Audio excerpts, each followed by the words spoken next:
국민의힘의 뭐 인사가 있는데 용산의 대통령실에 어떤 자리로 가기로 다 얘기가 됐어요. 네. 근데 갑자기 친한계라며 한동훈하고 친하다며 너 그렇게 답변이 온 거예요. 언제까지? 친한계로 분류가 되면 네. 절대로 용산은 못 가는 거예요. 아. 만약에 정말 이게 500만 1000만 가면 국회 내에 의원들의 태도가 좀 바뀔 것 같아요. 그렇죠. 만약 한동훈 위원장이 당대표가 되는 상황이 되면 용산과의 관계가 굉장히 좀 묘해질 수는 있겠군요. 일단 네. 국회 내에 원내에 있는 7개 정당의 당대표는 다 비윤인 건 확실합니다. 중요한 거는 여당이 없어지는 거죠. 네, 지금 시청하셨던 분들도 굉장히 좀 조마조마하셨던 것 같은데 이제 그 시간은 끝났습니다. 서로의 출연자들이 이렇게 싸우고 이런 일은 이제 일어나지 않습니다. 자, 오늘 마음 편하게 시사 이야기 나눠주실 두 분 소개해드리겠습니다. 김용남 개혁신당 전 정책위 의장님 어서 오십시오. 네, 안녕하세요. 네, 반갑습니다. 그리고 장윤성 기자님 어서 오시고요. 네, 안녕하십니까. 네, 그리고 얼굴이 빨개지셨어요. 아유, 진행자가 너무 힘들었어. 목까지 빨개졌어요. 너무 힘들었어요. 두 분만 진짜 여러분 화면에 잘 안 나와서 그렇죠. 아, 진짜 저 예. 누군가 한번 뭐 잡을 줄 잡을까봐 자, 아슬아슬했습니다. 걱정을 많이 했습니다. 예, 그 상황 잘 넘어갔다는 거 여러분 한동안 알아주시고요. 장르만 여의도 앵커가 네. 극한 직업이 와, 됐군요. 진짜 너무 힘들었어요. 네. 자, 우리 신영 기자님 어서 오십시오. 안녕하십니까. 네. 오. 자, 그러면 좀 편하게 좀 가죠. 저는 잠깐 쉴 테니까 우리 신영 기자님이 좀 주도적으로 이끌어주시기 네. 바라겠습니다. 네. 자, 어떤 뉴스들과 함께 뭐두 분의 평을 법- 한번 좀 들어볼까요? 법사 위반 후속 상황에 대해서. 법사위. 네, 저희 예. 엊그제 보셨죠? 의원님 성함이 어떻게 되십니까? 이름이 뭐예요? 이름이 뭐예요? 난 유상범넌, 난 정청래.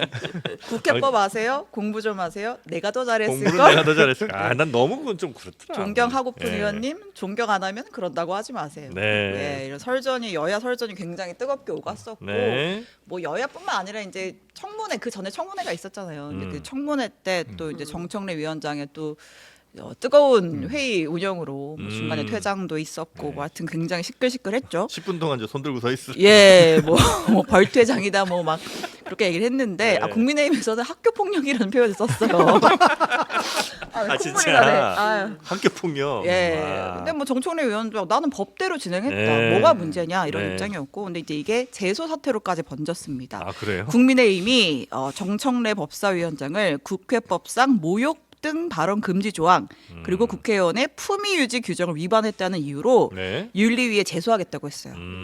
뭐 정청래 금지법도 만든다면서요? 예, 방지법인가? 정청래 방지법. 이거는 그 모욕 방지 규정이 있잖아요. 아. 근데 이게 사실 되게 애매하고 네네네. 뭐 이게 뭐 처벌 조항이 있는 건 아니잖아요. 그러니까 이거 진짜 하면 처벌까지 하겠다. 라고 해서 정청래 방지법 발의도 추진 중인데 네. 이걸 누가 추진하는 줄 아십니까? 누구예요? 이 법안 누가 준비한지 아세요? 주진우 의원이. 아, 그렇습니까? 예. 그러니까 뭐 아까 누가 뭐 닭 잡는데 소를 쓴다 뭐 이런 소칼을 쓴다 이런 표현을 아. 썼는데 아무튼 뭐 그렇게까지 하고 있는 거고 네. 정청래 위원장 당연히 가만히 있지 않죠. 나는 법대로 진행했다. 음흠. 의사 진행 막무가내로 방해한 여당 의원들 나한테 찾아와서 사과부터 하고 반성해라. 앞으로도 계속 사과하지 않으면 뜨거운 맛 보여주겠다. 그리고 나 역시 네. 의사진행 방해에 대해서 윤리위 제소 검토 및 국회 선진화법 위반으로 고발할지를 검토하겠다. 맞불을 놨습니다. 네네네. 뜨거운 맛을 보여주겠다. 예, 이쯤 되면 막가자는 거죠. 그러니까 어떡합니까? 예. 막 가고 있어요, 실제로. 예. 약간 예상은 조금 했었는데 예. 예상보다 좀 더 가는 것 같은 느낌입니다. 아니, 일찍 더 가고 있죠. 그쵸. 네, 사실은 네. 제가 그 5월 하순쯤에 아마 여기 장르만 여의도 와서도 그 얘기를 한 것 같은데 이제 5월 29일 날 임기가 종료되는 21대 국회에 대한 평가 뭐 역대 최악의 국회다 뭐 그런 얘기 다 들었어요. 기억납니다. 근데 예. 나중에 중간으로 평가받을 거다. 네. 왜냐하면 20대 19대만은 못했지만 21대가 22대보다는 맞아요. 나을 거기 때문에 중간으로 평가받을 거다. 그런 말씀을 드렸는데 예상대로 그냥 딱 흘러가고 있잖아요. 네네네. 와, 근데 그 정도나 속도가 좀 빠르죠. 조금 빠른 것 같고 이렇게 가다가 이거 국회 이거 제대로 갈 수 있나 이런 생각이 좀 들 정도로 상임위 너무 운영이 제대로 되겠나 하는 감정 싸움도 생각이 너무 들죠. 심해지는 것 네. 같고요. 그렇죠. 근데 저는 어떤 측면에서는 좀 예고된 측면도 있는데 음. 국민의힘이 그 국회를 들어올 때 네. 뭘 하려고 들어오는 걸까 이런 고민을 했는데 결국에는 사실 그 전에 그러니까 국민의힘의 등장 전과 후를 네. 많은 분들이 비교를 할 텐데 네. 등장 전에는 그래도 행정부를 상대로 굉장히 이제 밀도 있는 질의응답이 오고 가면서 청문회도 볼만했다 이런 평가가 많았잖아요. 네. 그런데 이제 국민의힘이 들어오면서 쟁점이 그러니까 논점이 이탈되면서 뭐 네. 공부를 잘했네 뭐 어쩌네 저쩌네 막 이런 논쟁으로 가니까 네. 사람들이 또 정치 혐오가 생기는 겁니다. 그러니까 제가 보기에는 그런데 국민의힘이 이런 방식으로 정치하면 다음 선거도 이기기가 어려울 것 같아요. 예. 왜냐하면 이미 많은 국민들이 유튜브를 통해서 네. 국회 그 라이브로 중계되는 상임위 현장을 다 보고 계시거든요. 민낯을 다 보고 그렇습니다. 계시죠. 네. 그러니까 다 보면서 네. 댓글 달고 막 이러고 있는 거잖아요. 그런 측면에서 보면은 준비 없이 그냥 들어왔다가 이유 없이 막 우르르 퇴장하고 시간 뭐 끌고 상임위 이런- 시간 끌고 뭐 논점 이탈하면서 엉뚱한 주제를 가지고 계속 공방전을 하고 네. 이러면은 그 유권자들한테 좋은 점수 받기 어렵죠. 근데 이제 유권자들한테 점수 받는 거는 꽤 뒤의 일이라고 생각을 하고 지금 당장 국민의힘 혹은 뭐 윤석열 정부 여기를 어떻게든 지켜내야 된다 이런 생각들이 아마 국민의힘 의원들에겐 좀 있는 건 아닌가 하는 생각이 좀- 저는 국민의힘 의원들이 네. 그 겉과 속이 좀 다를 수 있는데 네. 겉으로는 일단 해야 되니까 하지만 속으로는 좀 싫을 것 같아요. 스스로도 그렇죠. 왜냐하면 본인도 15에서 최소 15에서 20만의 국민들을 대표해서 국회에 들어와 있는 거고 네네네. 다 전문성이 있는 분들이에요.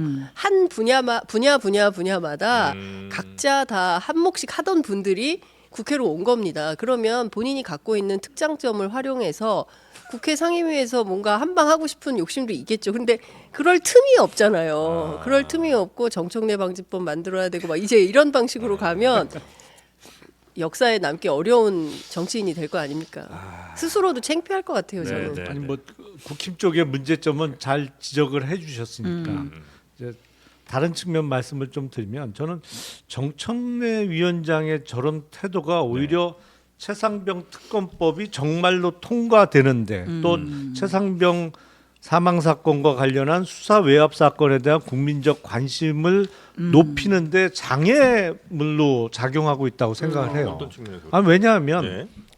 그 입법 청문회였습니다만 지난주에 있었던 청문회 네네. 관련해서 물론 거기 나온 사람 특히 선서 거부한 사람 마음에 안 들죠. 예. 왜냐면 이종섭 전 장관이나 뭐 차관 또 임성근 사단장 처음부터 선서 거부를 했으니까 네.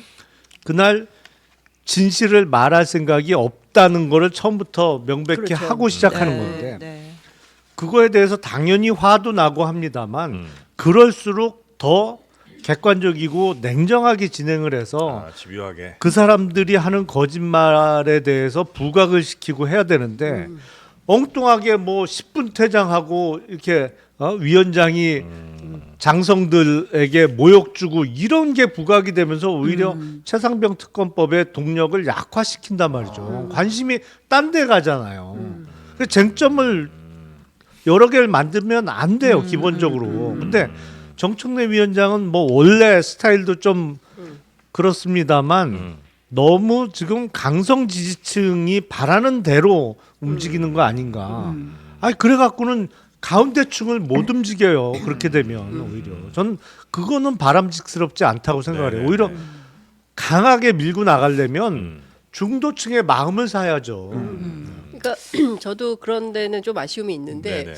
이를테면 임성근 사단장에게 그러니까 사표 내실 거예요, 안 내실 거예요, 언제 9번 내실 거예요, 막 9번을 네. 물어보거든요. 근데 사실 그 군인은 사표를 낼 수 없잖아요. 사의 표명을 할 수 있는 것이지.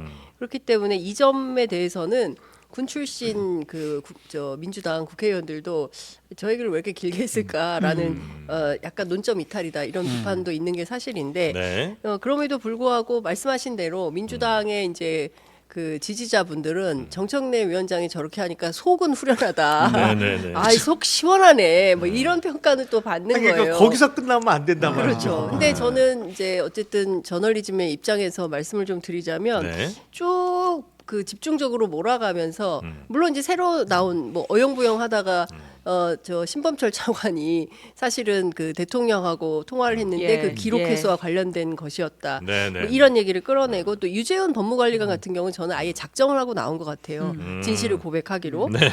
그래서 그런 측면에서 보면 그 사람들의 얘기를 조금 더 끌어내면서 뭐 본질에 가닿을 수 있도록 뭐 그런 게 필요하지 않았을까라는 생각이 좀 들고. 압박 스킬을 사용했다. 그렇죠. 네. 뭐 그런 게 좀 그 민주당 아쉽다. 그 의원들의 원래 이제 청문회 하면 그렇다면서요. 이렇게 팀 플레이를 잘하면 그러니까 내가 이만큼까지 물어봤으면 다음은 또 릴레이로 누가 또 받아서 이런 걸 이제 잘하면 굉장히 효과적이고 또 증인들의 뭐 거짓이나 혹은 잘못된 부분 비어 있는 부분들을 찾아내기가 쉽다면서요. 파트 배분도 하고 네. 너 이거 물어봐 나 이거 그렇죠. 물어봐. 네, 그거는 민주당이 좀 잘 하고 있습니까? 파트 배분이나 뭐 이렇게 나 다음에 너 이렇게 핑퐁 이런 것들. 글쎄, 근데 원래 그런 게 잘 안 돼요 국회에서는. 왜냐면 모두 주목받고 싶고. 네. 왜냐면 이게 다 자영업자거든요. 자기 장사한단 말이에요. 그래서 팀 플레이를 한다고 미리 사전 회의도 하고 하지만 잘 안 돼요. 왜냐하면 의원들이 딱 저런 거 있으면 뭐 자료가 있으면 절대 공유 안 하거든요. 자기만 딱 움켜쥐고 있어요. 자기가 한 건 하려고.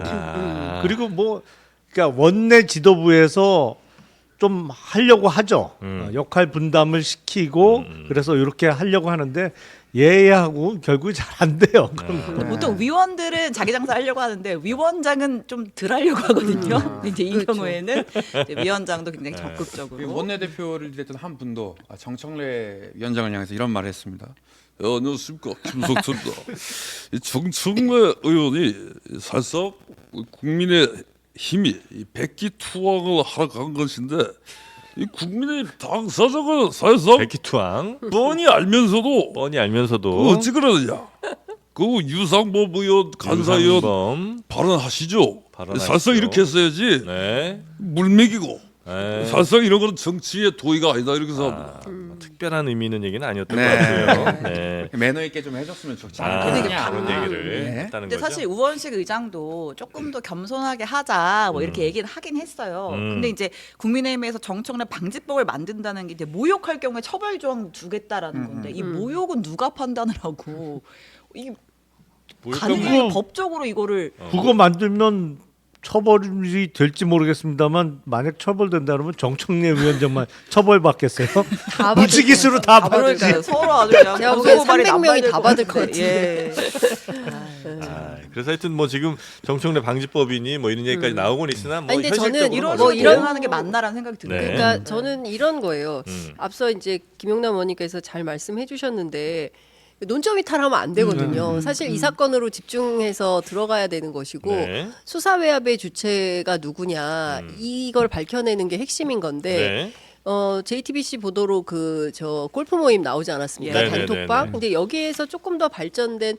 그러면 김건희 여사하고 무슨 관련이 있는 네, 네, 거 네, 아닌가? 네. 물론 이제 수사를 통해서 밝혀야 되겠지만 국민적 관심은 이미 거기까지 가게 되는 거거든요. 그러면 이제 청문회장에서 물론 한 번밖에 없는 청문회장이고 그 안에서 수사권도 없는 사람들이 뭐 더 많은 뭐 사실을 밝혀내기는 어려웠겠지만 뭐 제보라도 있으면 모르는데 네. 그것도 없다면 그럼에도 불구하고 거기서 조금 더 발전된 뭔가를 끌어낼 수 있는 그런 청문회였으면은 어땠을까? 그런 게 팀플레이가 좀 더 됐더라면 훨씬 더 밀도 있는 청문회가 이제 앞으로는 그런 청문회 기대하기 어려워요. 왜냐하면 네네. 국민의힘이 들어왔기 들어왔기 때문에 때문에. 의사진행 발언만 앞으로 한 일단 반 이상 오전 시간은 이제 의사진행 발언하다 예. 끝난다고 한 봐야 바퀴 돼요. 돌려서 예. 걸립니다. 그러니까 그러면 굉장히 무용한 청문회로 막 의원들끼리 막 소리 지르고 싸우고 뭐 간사간 협의하러 나가세요, 들어오세요, 퇴장하세요 뭐 이러다가 끝나는 거가 될 가능성이 높기 때문에 네. 민주당 주도로 했을 때 조금 더 깊이 있는 그런 얘기들을 좀 끌어냈으면 좋았겠다라는 아쉬움이 저도 이렇게 있습니다. 하면 안 됩니까? 예를 들어서 뭐 오전에 뭐 3시간, 4시간 한다고 치면 2시간 여당 시간, 2시간 야당 시간. 요렇게 하면 안 돼요? 할당으로요. 네, 왜냐면 이제 중간에 시간 할당제? 네, 중간에 서로 뭐 이번엔 민주당 의원 누구, 이번엔 뭐 국민의힘 의원 누구 이렇게 하다 보니까 서로 막 방금 무슨 얘기 했네, 뭐 거짓말했네, 그건 아니지 않소, 뭐 이러면서 또 말싸움하고 너무 그게 길어지니까 차라리 민주당 시간 요만큼, 국민의힘 시간 요만큼. 한 번에 그냥 몰아서 민주당 몰아서 딱 하고 네, 민주당 몰아서 쭉 하고 민주당 쭉, 국힘. 네, 국힘 쭉 하고. 그러면 이제 각자 자기 할 말 하고 하면 끝나겠죠. 끝나는 거죠. 네. 한 자리에 앉아 있는 의미가 사실 그런가요? 없는 거죠. 아, 미리 그래서 보다 순번을 보니까. 짜잖아요. 네, 네, 네. 한 번씩 번갈아서. 자, 법사위에 이슈가 하나가 더 어떤 있을 거죠? 것 같아요. 뭐냐면 국회에 국민동의 청원이 한 건 올라왔는데 무슨 내용이냐면 윤석열 대통령에 대한 탄핵 소추안을 즉각 발의해 달라 이런 청원이에요. 근데 지금 현재 동의자 수가 23만 명을 넘었거든요. 근데 5만 명 이상이 동의하면 그 해당 법안의 소관 상임위로 회부가 돼요. 그럼 거기서 심사를 해서 본회의로 넘길지 말지를 결정을 해야 되는 거죠.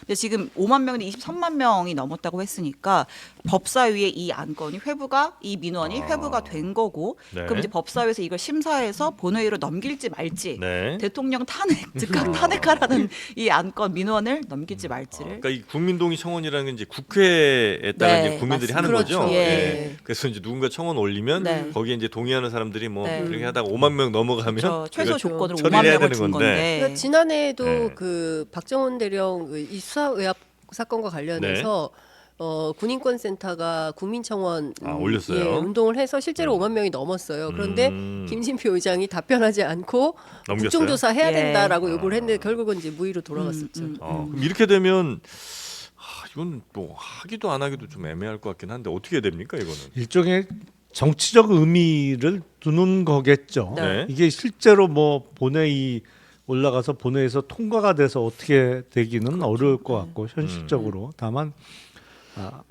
탄핵에 대해서 동의하는 국민이 이렇게 많다. 그리고 이제 이게 기사가 났기 때문에 이제 증가 속도가 더 빨라질 거.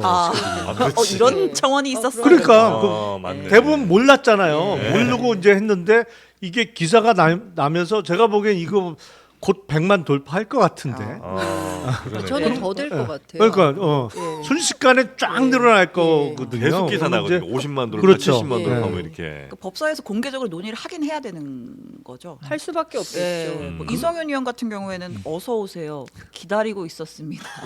뭐 이런 페이스북 글을 남기기도 했던데 네. 한번 시끄럽긴 한 거죠. 본회의로 그러니까 이제 가지 못하더라도. 위원장이 일단 회부를 할 수 있겠죠. 네. 이제 어쨌든 정청래 위원장이니까 네. 하겠죠. 하는데 이게 뭐 본회의 또 시끄러워지겠네.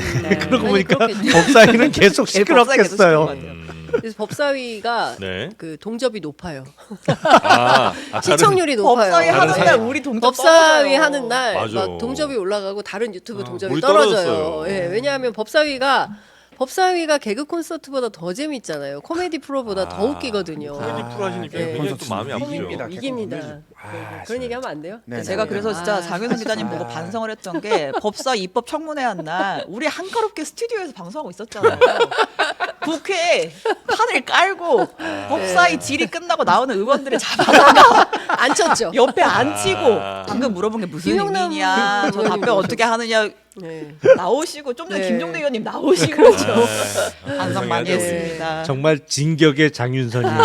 굉장합니다. 무조건 돌격이에요. 네. 돌격 앞으로. 아니 그런데 저는 네. 이게 민심인 것 같거든요. 네, 네, 그러니까 네. 국민들이 얼마나 답답하면 스스로 이거 탄핵 가야 된다. 근데 탄핵 사유를 보면요, 박정훈 수사단장 외압만 있는 게 아니라 맞아요. 뭐 네. 명품백, 주가 조작, 고속도로, 전쟁 위기, 강제징용, 뭐 오염수. 오염수, 뭐 등등등등 해서.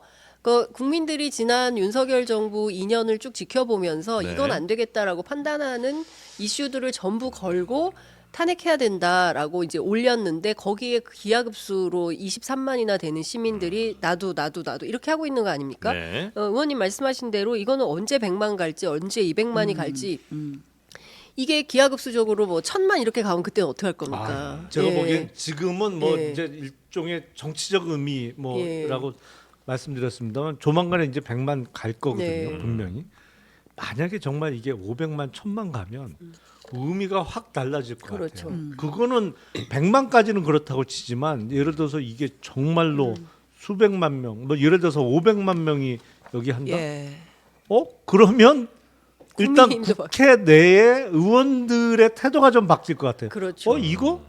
이거 뭉갤 수 없을 것 같은데 약간 상황상. 국민 투표 같은 네. 느낌이 그렇습니다. 날 것 같아요. 아니 예. 그러니까 2016년 그 최순실 국정농단 사태 때 네. 5개월 동안 광화문 광장에 쏟아져 나온 시민들이 그때 경찰 추산으로 1,710만 명이나 되는 거예요. 연인원으로 따지면. 연인원으로 따지면. 네. 근데 이제 그때는 직접 광화문에 촛불 들고 나왔지만 이제는 다들 사는 것도 힘들고 바빠서 온라인으로 이렇게 국민청원 형태로 네. 나도 같은 뜻이다라는 것이 예컨대 1,000만이 넘는다라고 하면 이것 자체가 민심인 것이고 이거는 거역할 수 없는 커다란 파다와도 같은 것입니다. 근데 이렇게 되면 저는 국민의힘 의원들이 먼저 태도를 바꿀 거라고 생각을 하고 그 상황이 되면 이거 최혜병 특검법 그리고 기타 등등에 대해서 윤석열 정부의 국정운영 기조를 바꾸지 않으면 안 된다라고 저는 국민의힘이 먼저 나설 네, 거다 네, 이렇게 네. 봐요. 예. 이런 굉장히 네. 심각한 시그널입니다. 이거. 탄핵은요. 제가 반드시 막겠습니다. 그리고 제 동료 시민들과 매회기 반드시 막겠습니다. 못 막아요. 제발 그만해. 탄핵의 초시계가 지금 돌고 있습니다. 절대로 야권에 끌려가서는 안 된다 이렇게 말씀을 드립니다. 네. 아니 그러니까 탄핵을 막겠다는 것은 제가 막겠습니다. 탄핵은 진행된다는 제가 막을게요. 전제 하에 가능한 예, 얘기잖아요. 예. 그러니까 네. 한동훈 후보의 발언은 들어보면 들을수록 아리송해요. 맞습니다. 이게 네.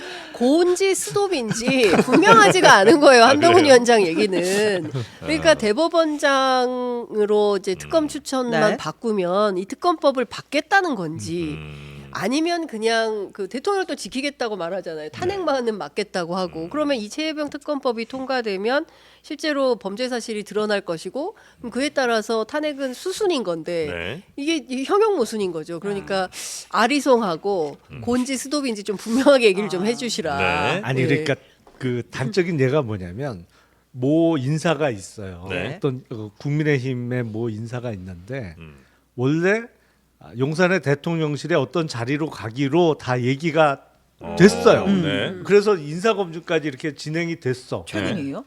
최근에. 네. 예. 근데 갑자기 저쪽에서 야 너 친한계라며 저쪽이란 게 용산에서 네. 네. 너 한동훈하고 친하다며 네. 그래서 노 그렇게 답변이 온 거예요. 검증까지 다 받고요? 그러니까 그 얘기가 단적으로 지금 관계를 나타내는 거죠. 돌이킬 수 그 없는 정도로 감정이구나.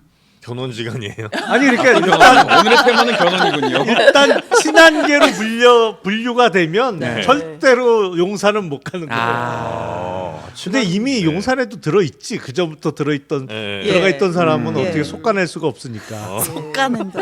오랜만에. 그 아니, 사람도 근데- 아주 불안불안하겠네. 그러니까 네. 뭐 저는 이 정도로 갈등은 증폭된다 하더라도 네. 마지막에는 어쨌든 한동훈 위원장 손 잡고 일어설 수밖에 없는 존재가 되는 게 윤석열 대통령 되지 않을까요?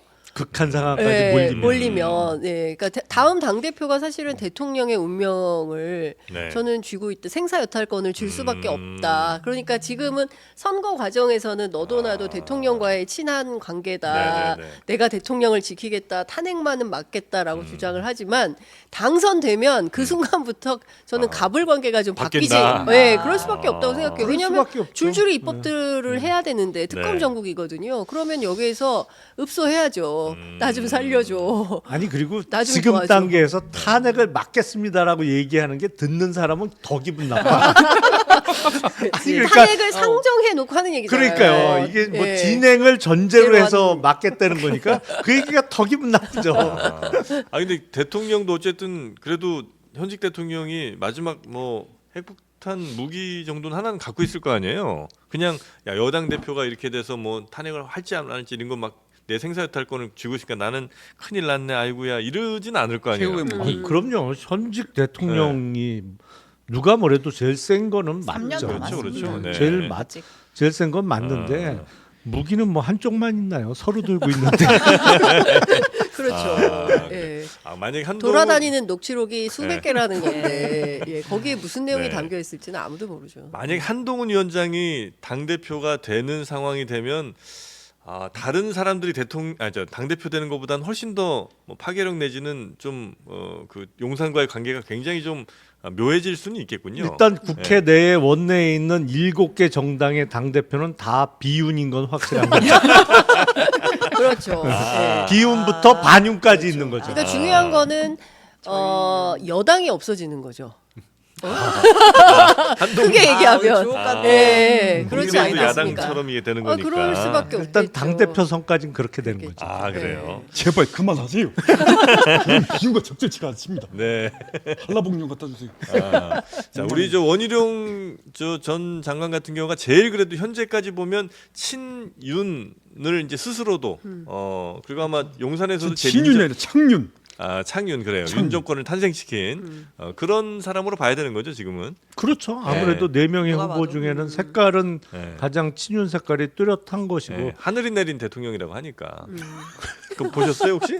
아니, 오늘 하늘이 아침에 라디오 네. 인터뷰에서 네. 원희룡 장관이 네. 이제 검사 출신 대통령은 한 명으로 족하지 아, 않냐 이 얘기를 아. 했고 그리고 오늘 한동훈 장관의 이력이라고 한 건 뭐 윤석열 대통령 힘으로 법무부 장관 한 것밖에 없지 않느냐. 근데 윤석열 대통령은 하늘이 내려준 대통령이다 이런 얘기를 했습니다. 자신 있게 얘기하세요. 이렇게 점점 목소리가 줄어들어. 원 후보가 부끄럽습니까? 아니, 뭐 말을 하여튼- 전한 겁니다. 예. 국회 안이나 밖이나 아무 말이나 막 하는 건 똑같네. 아 그래서 지금 근데 어쨌든 결선을 가려면 음. 원희룡 장관이 그러니까 혼자서는 갈 수가 없고 그 같이 나온 이제 흔히 말하는 이제 한동훈 그러니까 반한 후보들과 조금 연대를 해야 될 필요가 있잖아요. 네. 시너지를 내려면 근데 또 이분들이 또 일차 만만치 투표 않은 전까지는 단일화는 안 하겠죠. 예, 그렇죠. 예. 안 하지만 그래도 좀 이쪽에 세를 불리는 반 하나의 세를 불리는 뭔가는 하긴 해야 될 거 아니에요.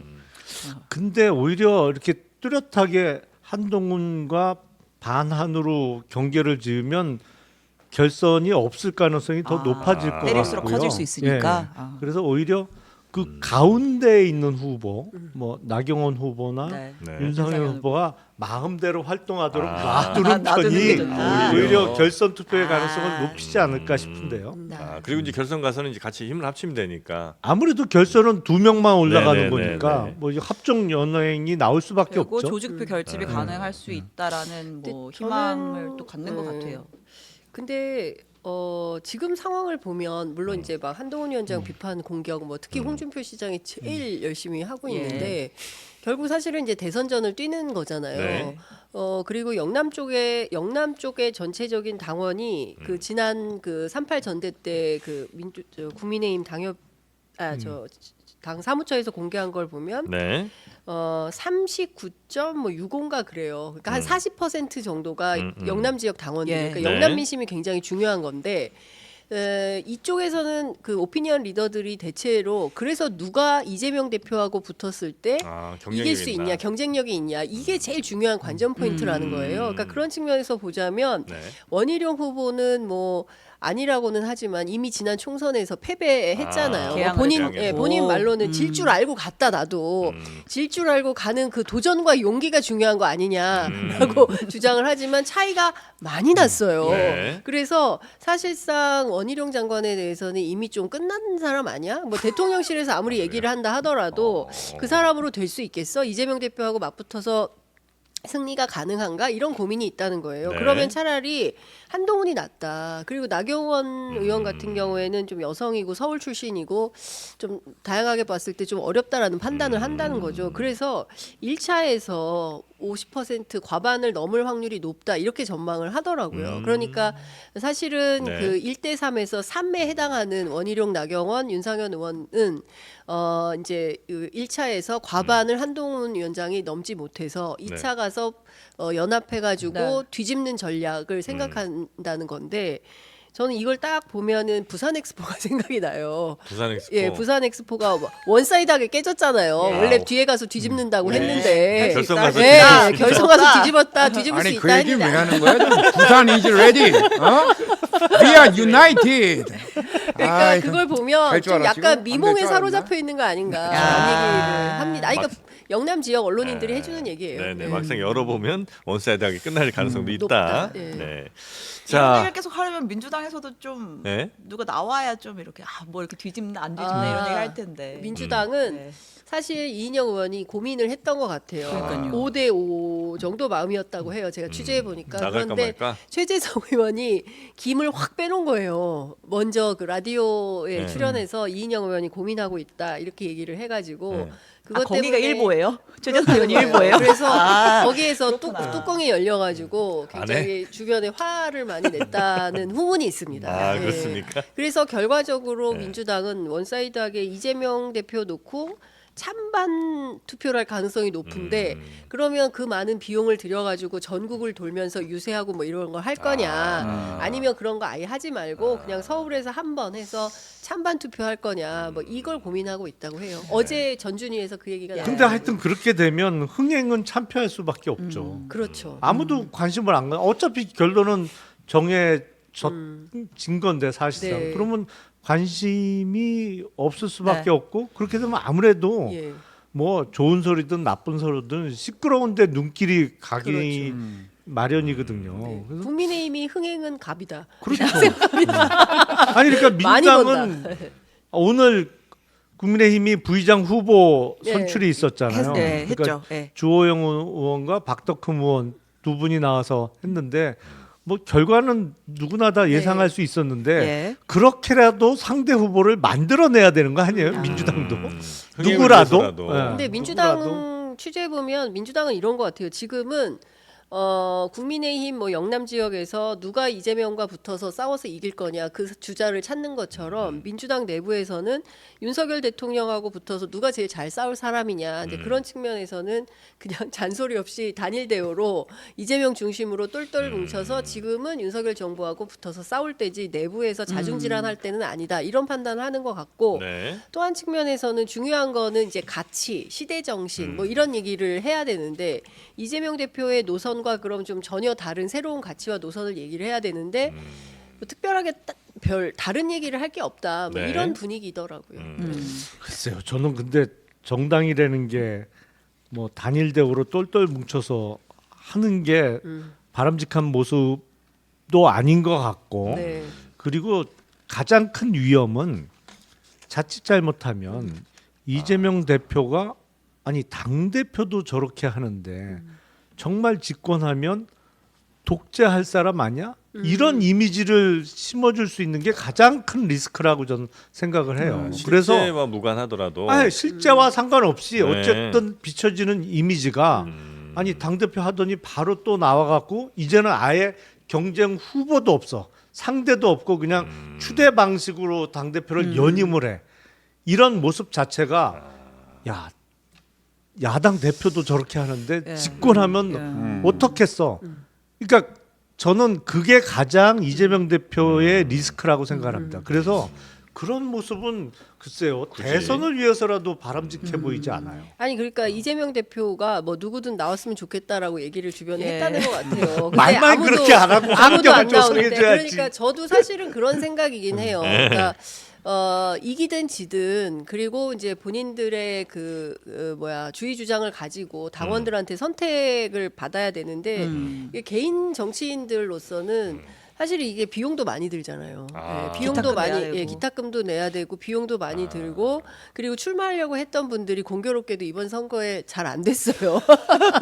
당 대표 나오실 만한 분들이 예, 나오려고 했던 사람들이 네. 이번 선거에서 뭐 공천도 못 받고 잘 안 됐잖아요. 네. 그러니까 그럴 만한 사람이 없는 측면도 있는 것 같아요. 그러니까 근데 저는 뭐 의원님 말씀에 진짜 동의합니다. 민주정당은 누구든지 간에 표를 얼마나 받든지 간에 나와서 경쟁을 하는 게 좋다라고 네네네. 생각하는데 일종의 현실론이 그 민주당 내부에 이러저러한 발목을 잡는 것 같고 이러다 보니까 민주당 지금 뭐가 문제냐면 대의원 선거, 그다음에 또 저 시도당 위원장 선거, 네. 뭐 그런 쪽에 지금 오히려 훨씬 더 뜨겁고 문제가 많은 거예요. 그래서 그 민주당 사람들은 최근에 그 얘기를 많이 합니다. 뭐 어느 지역에 지역위원장 선거를 하는데 네. 그 지역 선거가 훨씬 뜨겁게 진행이 되고 있어서 아마도 그거 하다가 싸움이 너무 세게 나서 의회의 변수 때문에 아, 그래요? 뭐 문제가 생길 것 같다라는 우려를 얘기를 하고 네, 있습니다. 예. 저희가 네. 네. 네, 말씀하세요. 너무 멀리 그러니까 갔네요. 자연스럽게 이제 민주당 이재명 네, 네, 대표 얘기로 네, 네. 넘어왔는데 뭐 이런저런 상황 속에서도 지지층은 확고하게 결집을 하고 있는 것 같아요. 그러니까 지금 베스트셀러 그 주간 도서 베스트셀러 순위에 밥을 지어요. written by 김혜경 아, 이재명 여사의 대표의 네. 이 이제 급상승했습니다. 요리 순위가. 부문 1위입니다 지금. 예, 맞습니다. 근데 이 책이 뭐 네. 최근에 나온 게 아니고 보이시죠? 2018년도에 나온 책이에요. 6년 전에 출간이 된 네. 김혜경 여사의 책인데 이 책을 지금 이재명 대표의 지지층이 굉장히 열정적으로 구매를 하는 움직임이 있다고 합니다. 음흠. 일단 그 이제 카페 제명인의 마을에서도 좀 구매하자 이런 움직임이 있었고 네. 그다음에 좀 진보 성향으로 알려진 이제 유튜버죠 새날이라고 음. 하는 곳에서 뭐라고 얘기를 했냐면 일주일에 이재명 대표가 재판을 3번, 4번 나간다. 변호사 선임비만 얼마나 많이 들겠느냐. 근데 정치인이 변호사비 후원받는 거 불법이고 그럼 우리가 어떻게 도와야겠느냐. 책을 구입해서라도 이재명 대표를 도웁시다. 지금 이재명 대표의 사정이 녹록지 않다고 합니다. 그 김혜경 여사의 책을 많이 구입해주면 예. 인세가 글로 갈 거고 예. 그럼 이제 변호사비 같은 것도 좀 내는데 수월해지지 않겠냐. 그럼 이재명 대표가 조금 또 이 좀 상황이 좀 더 나아지지 않겠느냐. 근데 저기 심각한 논리적인 흠결이 있어요. 왜요? 뭔가요? 변호사 비용은 이재명 대표의 부담이잖아요. 예. 저 책의 인세는 김혜경 여사에게 들어가잖아요. 네. 아니 꼭 이렇게 도와준다는 보장이 어디 있어요? 여기 수입은 여기 수입이지. 부부 별산제. 그럼요. 부부 별산제. 철저히 나눠 관리하시는군요. 여기서 알 수 아니, 있었습니다. 이재명 대표 책도 있을 텐데. 아니 그러니까 사주려면 그 책을 사줘야지. 네. 여튼 그래서 다시 김혜경 알려드려야 되겠네요. 그러니까 김혜경 여사 책이 이게 지금 잘못됐다. 이재명 네. 대표가 아니다. 직접 쓴 쓴 책을 책을 구매하는 사라. 것이 그래야죠. 자서전으로. 셀 틈이 없다. 아니 부부간의 인세 수입이 늘었다고? 아 그러면 이 돈을 왕창 해서 당신 변호사 비용으로 써. 그럴 수도 있지만 아닐 수도 있는 거죠. 그거는. 근데 이런 것 같아요. 사실 이재명 대표가 이제 여러 가지 건 의혹도 많고 막 압수수색도 굉장히 많이 받고 그건 뭐 김혜경 여사도 마찬가지인데, 예. 그러니까 국민들 가운데 이런 마음이 있는 것 같아요. 김건희 여사는 명품백을 그렇게 덮어놓고 받았는데도 소환 조사 한번 못 하고 있는 거잖아요. 네. 심지어 검찰총장이 의지를 그렇게 표명하는데도 이창수 지검장에 의해서 뭐 계획 없다 한마디로 그냥 유야무야 돼버린 상황이 되니까. 네. 그 사실상 과거에 김대중 정부 시절에는 군사 독재가 물리력을 동원해서 뭐 고문하고 뭐 이렇게 해서 그 감옥에 가두고 뭐 이런 방식이었다면 지금은 이제 사법적으로 부정부패로 네. 낙인 찍어서 사람을 괴롭히는 방식이 되니 많은 시민들이 좀 모이는 것 같아요. 지키자, 이재명을 지키자 이런 방식으로 모이는 것 같고 저는 그런 차원의 하나의 뭐 무슨 이걸 뭐라고 해야 될까요? 시민운동 차원에서 이렇게 움직이는 거 아닌가 싶은 네. 생각도 좀 들어요. 아, 일단 뭐 팬덤이 형성되어 네. 있고 누구 어느 정치인보다도 지금 상황에서는 뭐 그 팬덤층이 두터운 정치인인 건 틀림없는 사실이니까 네. 뭐 어떤 계기로 인해서 사실상 도와주자 이런 운동이 일어날 수 있는 건 충분히 이해할 수 있는데 네. 문제는 대통령 선거가 팬덤층만 갖고 이길 수 있는 선거냐. 저는 항상 그 관점에서 고민을 하는 게 맞지 않나라는 예. 생각이 들어요. 물론 이제 팬덤이 있어야 막 기반은 충분히 그렇죠. 되죠. 어딜 가더라도 항상 또 이렇게 환호해준 그렇죠. 분들이 계시고 해야 분위기도 전체적으로 끌어올려지긴 하는데 그분들만 갖고는 안 된다는 거죠. 그렇죠. 네. 요새 또 그런 책 얘기도 제목이 있어요. 참 좋지 않습니까? 밥을 지어요. 밥. 집을 지어요가 아니라 밥을 지어요. 네. 어떤 의미죠? 뭐 의미가 있습니까? 책을 사서 보시면 된다. 이거. 아, 사서 볼까요? 사서 보면 안다. 아, 밥을 똑같다, 지어요. 그거. 되게 잘 목소리가. 만들었어요. 네. 그래서 요리를 아. 좋아하시면 꼭 보시는 게 여러분 우리는 아직 이 좋다. 신심이 부족한가 봅니다. 왜요? 이재명 대표 본인이 지은 책도 이미 순위가 급상승 아, 중이라고 그래요? 하네요.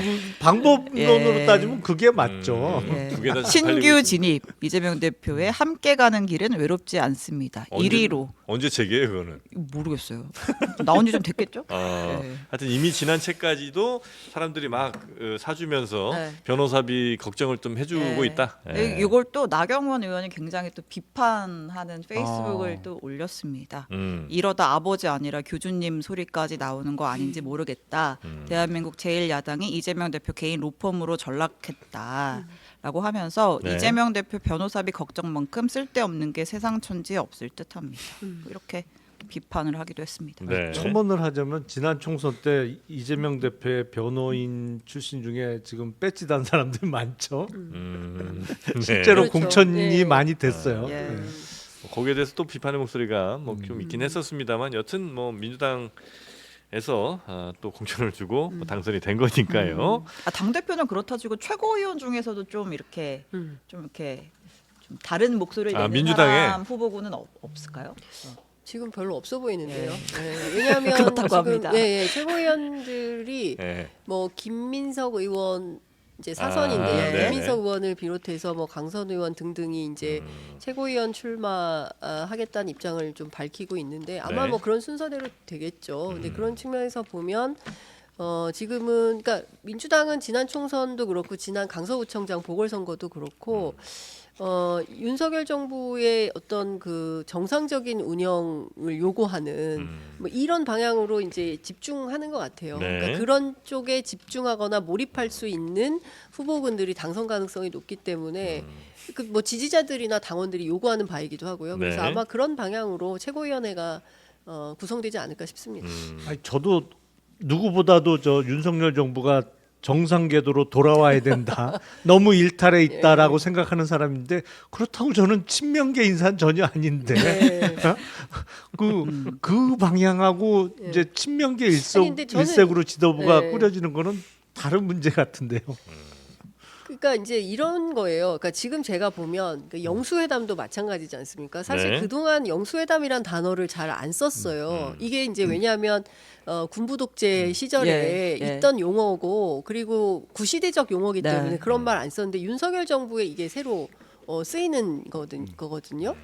근데 그러니까 그런 측면에서 보면 정치가 어디까지 퇴행을 할지 모르는 정도로 퇴행을 하고 있는 것이고 민주당은 흡사 지금의 상황을 그 박정희 정권을 향해서 싸웠던 김대중 대통령이 싸웠던 시대 그리고 이제 전두환에 맞서서 싸웠던 뭐 김대중과 뭐 YS의 시대 여기에 비견해서 보고 있는 거예요. 그러니까 네. 그런 차원에서 국민들은 이렇게 심각하게 민주주의의 후퇴를 생각하고 있는 관점이기 때문에 그러니까 뭐 문재인 정부 시절에 막 그 평범한 정치 시대로 지금을 상정하고 있지 않다. 그러니까 굉장히 심각한 상황이라고 보고 있고 네.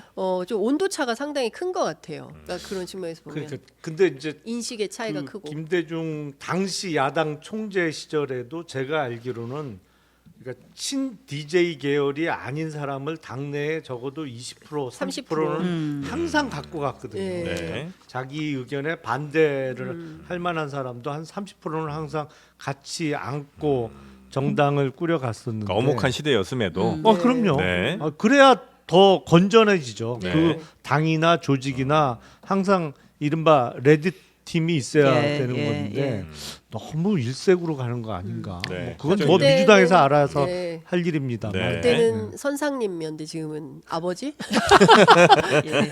근데 이제 이렇게 지금 민주당이 막 원팀처럼 그냥 다른 목소리 잘 안 나오는 것처럼 가는 이유를 민주당 지지하시는 분들은 거의 한 90%는 윤석열 정부 그러니까 윤석열 정부 때문에 이렇게 지금 됐다 민주당이. 그러니까 이런 이렇게 거예요. 그러니까 얘기하시는 것 같고. 이제 핵심은 네. 그러니까 이재명 중심으로 똘똘 뭉쳐서 싸워야 되는데 네. 내부에서 자꾸 이제 문제가 생겼었잖아요. 지난 21대 같은 경우에는 뭐 이낙연 대표하고도 상당히 갈등이 있어 네. 결국에는 네, 이제 네, 당을 네. 나가버리고 네. 이런 거 아니겠습니까? 그러니까 그 과정에서 뭐 좀 노선에 반대되거나 뭐 이런 주장을 하는 사람들에 대해서는 좀 뭐 공천을 안 주거나 이렇게 한 거 아닙니까? 지난 총선에서. 네. 그러니까 그렇게 해서 만든 상황이기 때문에 지금 집중해야 될 것은 제1노선은 윤석열 정부에 맞서 싸운다. 그리고 그 다음에 뭐 평화시대가 되거나 민주시대가 도래하면 그때는 좀 새로운 방향으로 잡을 수 있겠다. 이런 판단을 민주당은 하고 있는 것 같아요. 네. 그래서 하여튼 뭐 이게 이제 팬덤 정치로 근데 제가 보기에 지금은 네. 민주당은 잘하고 있어요. 아, 그러니까 그래요? 무슨 얘기냐면 오늘 아침에 천하람 그 개혁신당 원내대표도 라디오 출연해서 지금 뭐 독자적으로 뭘 할 수 있는 힘을 가진 정당은 민주당밖에 없다. 예. 이제 이런 예. 얘기를 하던데 네. 국민들이 보기에 지난 총선에서 지금 정부가 정신이 없으니까 국회라도 똑바로 일을 해라라는 요구가 있었고 실제로 따박따박 문제적 상황에 대해서 쟁점 흐리지 말고 가라 이런 이제 미션을 준 거 아니겠습니까? 그러니까 그런 측면에서 숨가쁘게 민주당은 뭐 저 의장도 선출하고 상임위원장도 배분을 하고 네. 뭐 즉각적으로 안 나온다고 하니까 청문회도 열고 그 다음 단계로 국정조사도 간다는 거고 특검법도 처리하겠다고 하는 거고 이제 이렇게 내용을 가지고 간단 말이에요. 정치의 컨텐츠를 네, 가지고. 네, 네. 근데 반면 국민의힘 같은 경우에는 정치의 내용이 윤석열 대통령을 지키겠다 이거 말고 네. 자기 컨텐츠가 없잖아요. 이를테면 이런 겁니다. 그 국민연금 같은 경우에 44%를 받겠다고 이재명 대표가 얘기를 했으면 그걸 받든지 아니면 자기안을 내야 되잖아요. 네. 그러니까 대안을 갖고 얘기를 해야 되는데 국민의힘에서는 그런 대안이 나오질 않는다는 거예요. 그러니까 정책 협의를 하려고 해도 안 나온다는 거예요, 회의에. 그러면 뭐 안도 없지, 출석도 안 하지. 그러면 이게 논의가 공전될 수밖에 없잖아요. 네. 그러니까 중요한 것은 그러니까 민의에 맞게 국민 뜻을 관철할 수 있는 정책 대안을 만들라는 건데 국민의힘 자체가 그런 노력을 하지 않고 있으니까 오히려 저는 국민의힘이 훨씬 심각하다고 봅니다. 아니 네. 그러니까 최악의 사례를 보면서 저기보다 훨씬 잘하니까 잘하고 있는 거야 이렇게 평가하면 안 된다 이거죠. 네. 하여튼 뭐 어떤 분은 그 뭐 동물농장에 뭐 비유하시면서 자꾸 뭐 외부에 뭐 적들을 이렇게 막 상정하면서 그 내부의 그 부조리 같은 것들을 그냥 정당화하는 뭐 이런 얘기가 혹시 민주당에서 통한 논리 아니냐 이제 이런 얘기하시는 분들도 계시는 것 같은데 여튼 현재 아니요, 민주당은 근데 제가 취재하기로는 네. 민주당이 뭐 그렇게 외부의 뭐 공상의 적을 가상해 놓고 우리끼리 똘똘 뭉쳐서 해보자 이런 생각하는 사람들은 없어요. 그러니까 누구보다 민심을 두려워하고 네, 있고 네, 네. 지난 총선에서 온몸으로 겪고 국회에 들어온 분들이잖아요. 얼마나 그게 무서운지 알고 들어온 분들이기 때문에 지금은 대충 뭐 회의 안 하고 파행, 국회 파행 뭐 요 제목만 가지고 장사하던 시절은 끝났다고 생각해요. 민주당 의원들은. 그래서 의원 각자가 네. 제대로 자기 실력을 보여주지 않으면 민주당 지지자들로부터 비판받아요. 의원실로 당신 뭐 하는 거야? 질문 네, 왜 네, 똑바로 못해? 이런 전화들이 온다는 거거든요. 그러니까 내용성 있는 정치를 하지 않으면 그 본인들의 지지자들로부터도 버림받아요. 그러니까 이 사람들은 새벽부터 밤까지 똑바로 안 하면 이게 생존이 어렵다 이런 얘기를 네. 합니다. 의원들. 근데 뭐 예를 들어서 이제 그래서 민주당에서 이게 민심의 두려움을 알았다, 뭐 중도 확장을 해야 된다라고 해가지고 뭐 예를 들면 뭐 종부세 얘기 같은 거 꺼냈다가 또 화르르 뜨거 하고 바로 들어가잖아요. 그 종부세 네. 얘기는 저는 그러니까 저도 그 누구죠 고민정 고민정 최고위원 의원님, 네. 그리고 그 앞서서는 누가 얘기한 박찬대. 박찬대 원내대표 예. 얘기를 한 거예요. 근데 이분들이 이제 다 아파트가 비싼 동네에서의 유권자들을 상대하다 지역색 보니까 때문이다. 네, 아. 그런 것 때문에 실제로 내부 논의가 왜 갑자기 저도 너무 궁금해가지고 취재를 했더니 이제 선거 과정에서 유권자들로부터 그 얘기를 많이 들으니까 그 네. 얘기를 가지고 들어와서 해보는데 같은 말도 박찬대가 하느냐 고민정이 하느냐에 따라서 온도가 이렇게 다르네. 그러니까. 박찬대 대표가 할 때는 아무 문제 제기가 없었는데 고민정 고민정이. 의원이 하니까 우와 이렇게 이제 달라붙어서 비판을 받더라라고 얘기를 네. 하는데 민주당 내부에서 종부세는 폐지하는 게 옳지 않다라는 쪽으로 당론을 정한 걸로 보이고요. 네. 그 이유는 뭐 더 설명하지 예, 않더라도 예. 문제가 심각하니까 세수 확보가 안 되고 있고요. 네. 이미 사회자님, 평가가 저희 당도 전당대회 합니다. 정영진은 이승만의 길을 가는 겁니까?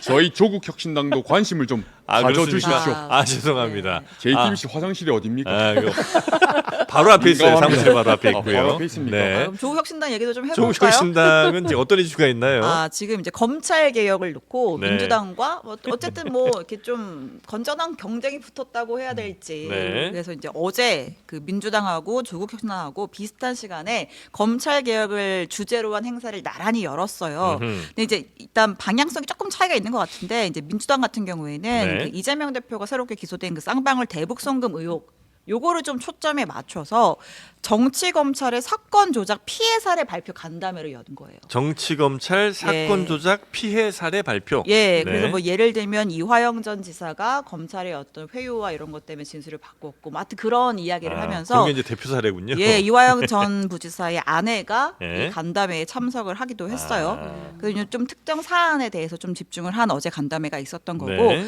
조국혁신당은 아예 그 검찰개혁 4개 법안을 발표를 했습니다.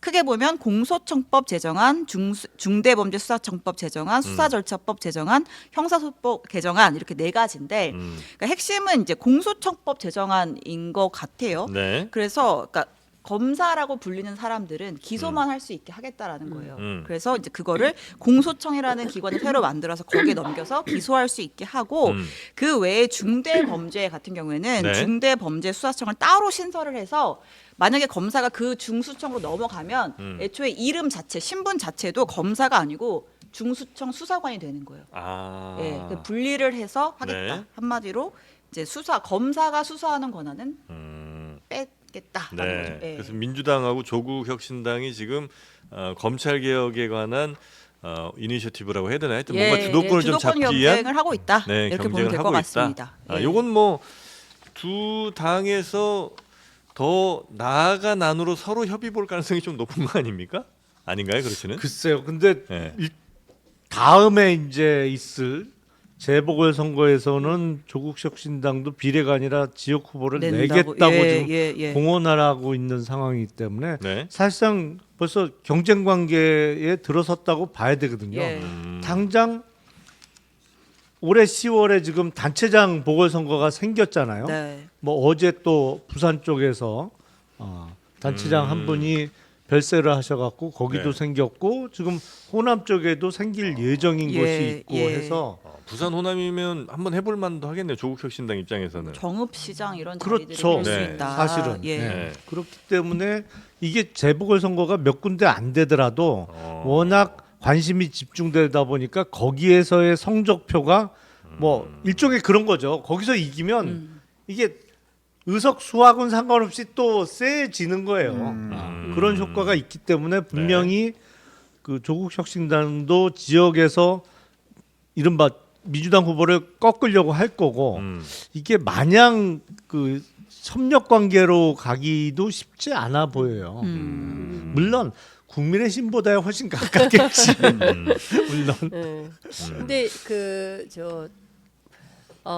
이 수사권 조정, 네. 특히 이제 그 공소청으로 그 검찰청을 폐지하고 공소청으로 하고 그리고 공수처 산하에 중수청을 만들어서 네. 이제 수사 기소를 완벽하게 분리하는 방안에 대해서 민주당의 검사장급 이상 국회의원들 들어왔잖아요. 네, 이번에. 네.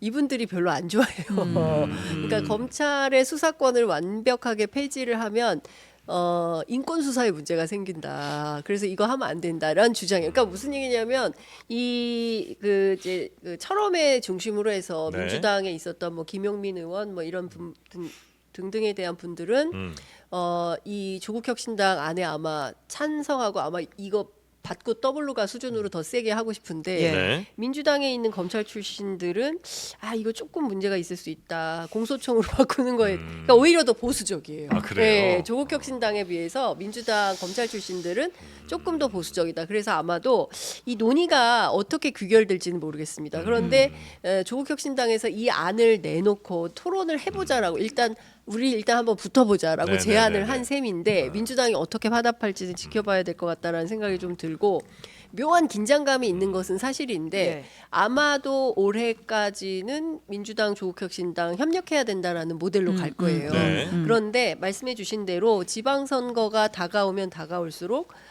분화하고 갈등 관계로 갈 가능성이 높아 보인다. 예. 오늘 그 신장식 원내대변인이 네. 굉장히 좀 인상 깊은 인터뷰를 했어요. 그러니까 이제 조국 대표의 피선거권이 박탈되지 않는다는 것을 전제로 네. 결선 투표제라는 제도적인 뒷받침이 생긴다면 이재명 대표, 조국 대표 차기 대선에서 야권 후보로서 경쟁 구도 형성할 수 있는 것 아니냐. 근데 그걸 제도로 만들어 놓을 수는 없죠. 결선 당이 투표제. 다른데. 예. 그러니까 그 두 당이 대통령 결선 투표제는 1, 2등끼리 결선 투표를 하는 거고 예. 그거는 할 수 있겠죠. 네. 뭐 그거는 그게 개혁신당도 헌법 개정 하자는 거 아닌가요? 그렇죠. 예, 그게 예. 헌법 결선 개정 투표. 사항이냐 예. 아니면 선거법만 법으로. 바꾸면 되는 거냐는 논란이 좀 있습니다만 네. 그거는 할 수 있겠습니다만 지금 민주당 대선 후보하고 조국혁신당 대선 후보하고의 결선을 제도로 만들어 놓은 거 아니 그 양당 간에 미리 합의해 놓을 수는 있겠지. 이게 그 얘기인 건 맞는 거예요? 제가 그러니까 보기에 그건 합의해 아니고, 놓자 네. 뭐 그 정도 수준 얘기 아니고 제도로 예. 미리 준비해 놓자는 거는 약간 말이 안 되는 것 같은데. 이거 결선 여기서 제가 아는 신장식 의원의 주장이라고 한다면 저는 오늘 뭐 인터뷰는 못 들었습니다만 결선 투표제는 개혁신당이 얘기하는 그 맥락으로 그건 거죠. 이해를 하거든요. 그러니까 대선에서 1, 2위 50%를 넘지 못했을 경우에는 결선 투표를 해서 최종 네. 후보를 결정하자. 예. 그래서 이거를 제도적 보완이 필요하다. 선거법 개정, 정치개혁 오늘 아마 조국혁신당이 주관하는 정치개혁 토론회가 있는 걸로 알고 있는데 네. 그 자리에서도 아마 이거를 논의할 걸로 신장식 의원이 주관하는 토론회인 것 같은데 네. 네, 그래서 이제 신장식 어쨌든 정춘생 두 이재명 사람이 조국이 1, 2등 한다고요? 그러니까 이제 제일 한동훈 위원장은 없다고 봐야 되네. 제일 중요한 건 어쨌든 신장식 의원 얘기는 정권 교체가 첫 번째 목표니까 이 민주당과 조국혁신당이 하여튼 한 뜻으로 한 명의 후보를 내자는 게 아마 기본 취지인 것 같긴 하더라고요. 그러니까 오히려 예. 야권 단일 후보의 개념으로 네. 결선을 그렇죠. 대신 근데 이제 얘기한 것 신장식 같은데. 저 의원의 얘기는 나중에 이제 또 뭐 또 일이 막 이어지다 보면 서로 말이 바뀌거나 마음이 바뀔 수 있으니까 아예 제도로 만들어서 민주당과 조국혁신당 둘 중에 한 명이 무조건 야권 단일 후보로 나가는 이런 제도를 그냥 아예 만들어 놓자 아마 이런 취지였던 것 근데 같습니다. 저는 이게 맥락이 네. 요새 그러니까 지금 뭐 연합정치 시즌 2로 만들자라고 하는 걸 보니까 이거 같아요. 그 지금 사실은 지지자들 간에 뭐 소소한 논쟁들이 꽤 있어요. 네. 그러니까 커뮤니티 사이트에 가 보면 뭐 조국혁신당을 비판하거나 아니면 조국혁신당에서 민주당을 비판하거나 뭐 이런 이제 흐름들이 있으니까 지지자들이 좀 단결할 수 있게 서로 싸우지 말자. 우리는 민주다 이제 이런 차원에서의 접근이 아닌가 싶고 아마 지금 이것을 제도적으로 정착시키자라는 것은 아마 대선에서 그렇게 얘기를 하는 것 같고요. 그런 정치적 레토릭으로 보이는데요. 그러니까 지지자용 네, 아닌가 뭐 싶습니다. 그럴 수도 있겠고요. 예, 이건 예, 한번 진짜 제도적인 네. 결선 투표제를 얘기하는 게 맞는 것 같아요. 예. 예. 요건 한번 뭐 여쭤보고 한번 네. 저희가 모셔보고 네. 한번 자세한 이야기 저도 혹은 뭐 진짜 그게 아니면 헷갈리더라고요. 당- 그러니까 그러면 당끼리 민주당과- 우리끼리 합의해서 그렇죠. 하자는 건지 아니면 네. 진짜 제도적으로 결선 투표제를 가자는 건지. 근데 그러면 만약에 후정부를 얘기한 것 같아요. 제도적으로 과반을 1등이 못 넘을 때 네. 1, 2등끼리 결선 투표를 하게 되면 설마 그 1, 2등을 이재명 조국 후보 그렇게 1, 2등이 나올까요? 그건 좀 상상하기 네. 어려운 거 아니에요? 예. 알겠습니다. 자, 그러면 뭐 오늘 요 정도 이야기 나누면 어떨까 하는 생각이 좀 예. 들고요. 특히 이제 그 검찰 개혁 관련해서 더 강한 뭐 안들이 더 이게 결정되지 않을까 하는 생각이 들었던 것 중에 하나는 어쨌든 이제 뭐 이런 안이 있는데 우리가 이제 더 센 걸 냈어. 근데 상대가 좀 더 약한 걸로 가려고 할 때는 야 지금 검찰 개혁 제대로 진정성 없는 거 아니야? 이런 식으로 이제 공격 들어가면 상대가 마땅한 방법이 없잖아요. 묻고 그래서 더블로 가겠죠. 예, 그러니까 그래서 더 강하거나 사실상 현행법상 너무나 어려운 쪽까지도 진행되지 않을까라는 생각이 이제 살짝 들었던 그런 얘기를 이제 좀 드렸던 거고요. 지금 어떤 시청자분께서 야 그래도 뭐 JTBC에서 하는 유튜브 채널인데 동접자 10,000명 좀 창피하지 않냐고 그러시는데 오늘 되게 잘 나온 편이에요. 10,000명이 우리 만족하거든요. 예. 그 얘기가 더 슬퍼요. 아 진짜 난 너무 슬프네. 네 하여튼 목요일에 또 두 분이 나와주시니까 네, 잘 만명을 나온 얻습니다. 편입니다. 네, 네. 10,000명 저희는 일단은 만족스럽습니다. 작은 것에 만족하면서 행복하게 선글라스 아래 살도록. 눈물 흘리는 네, 거 봐주시고요. 알겠습니다. 예. 자, 그러면 제 마지막 눈물은 어떻게 우리 김성태 의원께서 전 의원께서 위로 좀 해주시겠습니까? 안녕하십니까 송영길입니다. 아, 송영길 의원. 김성태만 네. 참나 우리 정영이 물병을 던져버려. 물병을 던져. 정말 갑자기 코모두스 황제가 생각이 나. 코모두스 황제. 정말 검찰권 남용이 심한 이 시국에 정말 아우렐리우스의 선친의 뜻을 거스르고 글래디에이터 정말 막시무스에게 막시무스. 칼을 찔러가지고 이렇게 BGM으로 클로징 비열하게 네, 했던. 알겠습니다. 그래서 막 자, 오늘 희대에게 함께 물병을 던져버리고 해주신 싶었어요. 우리 장윤성 소나무를 기자님, 심어야 됩니다. 네, 대단히 감사하고요. 기소 독점주의 네. 검찰을 막아야 됩니다. 광주 시민 여러분 고맙습니다. 고맙습니다. 네네네. 시시 압박한다. 그래요, CC 아빠. 네, 그리고 오늘 함께해주신 우리 김용남 의장님도 대단히 감사하고요. 우리 신혜원 기자님도 고생 많으셨습니다. 아유, 우리 이상민 크리에이터 정말 늘 너무 재밌습니다. 점점 똑같아지고 있고요. 그리고 원희룡 전 장관까지 이제 추가가 되면서 이제 제발 그만해.